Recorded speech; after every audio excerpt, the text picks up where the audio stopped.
Film की शुरुआत दो अमेरिकन सोल्जर्स से होती है, माइकल और टॉम। वे अपनी टीम के साथ एक मिशन पर जंगल में आए थे, लेकिन अचानक एक भयानक तूफान आ गया। उसी दौरान किसी अदृश्य और डरावनी चीज़ ने उन पर हमला कर दिया। पूरा दस्ता बिखर गया और जंगल में खो गया। माइकल रेडियो पर मदद मांगता है। हमारी टीम गायब हो गई है, कोई जवाब दो। अचानक पीछे खड़ा टॉम चीखता है और पेड़ों के बीच घसीटा चला जाता है। माइकल गोली चलाता है पर कोई असर नहीं होता। डर के मारे वह भागता है और झाड़ियों में हलचल देखता है।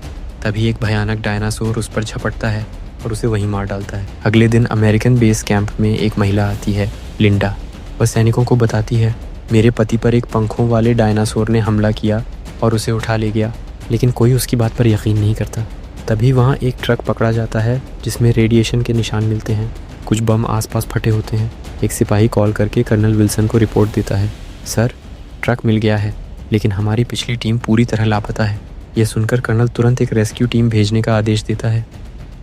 रेस्क्यू टीम दुश्मन के कैंप में चुपके से घुस जाती है, 2 गार्ड्स को चुपचाप मार देती है और दूर बैठे स्नाइपर टॉवर पर खड़े सैनिक को शूट कर गिरा देता है। फिर वे अचानक हमला कर देते हैं। भारी गोलीबारी शुरू होती है। स्नाइपर्स बेहतरीन काम कर रहे थे, इसलिए दुश्मनों को मार गिराने में ज़्यादा समय नहीं लगता। टीम कैदियों को ढूंढती है। 3 अमेरिकी पहले ही मर चुके थे, लेकिन 2 अब भी जिंदा थे, जिन्हें वे पिंजरे से निकालते हैं।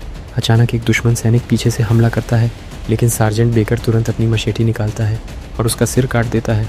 कुछ ही देर में हेलीकॉप्टर आता है और सभी को बेस पर वापस लाया जाता है। वहाँ कर्नल उन्हें बताता है कि उन्हें एक और मिशन पर भेजा जा रहा है, वह मिशन जिसमें पिछली टीम लापता हुई थी। कर्नल कहता है, उस वैली में कुछ अजीब हो रहा है, तुम्हें वहाँ जाकर जाँच करनी है और लापता टीम को ढूंढना है। जब टीम और जानकारी मांगती है तो कर्नल नाराज़ हो जाता है, मैंने जितना ज़रूरी था उतना बता दिया।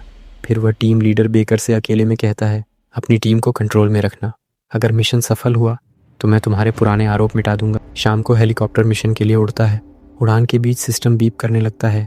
पायलट कहता है, इंस्ट्रूमेंट्स गड़बड़ कर रहे हैं, लेकिन हम अभी ठीक उड़ रहे हैं। टीम जंगल के बीच उतरती है। वहाँ वे ज़मीन पर विशाल पैरों के निशान देखते हैं, हाथी से भी बड़े।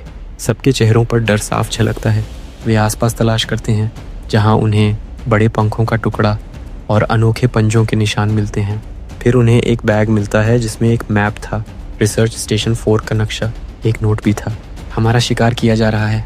बैग के आसपास गोलियों के खोल बिखरे थे और 2 अलग अलग जीवों के निशान दिखाई देते थे। टीम उन निशानों का पीछा करने का फैसला करती है। अचानक झाड़ियों में हलचल होती है। कोई चीज़ बेकर के पैर को पकड़कर खींचने लगती है। वह तुरंत बंदूक निकालता है और फायर करता है। कई गोलियां चलाने के बाद वह जीव भाग जाता है। टीम उसके घाव की सफाई करती है और आगे बढ़ती है।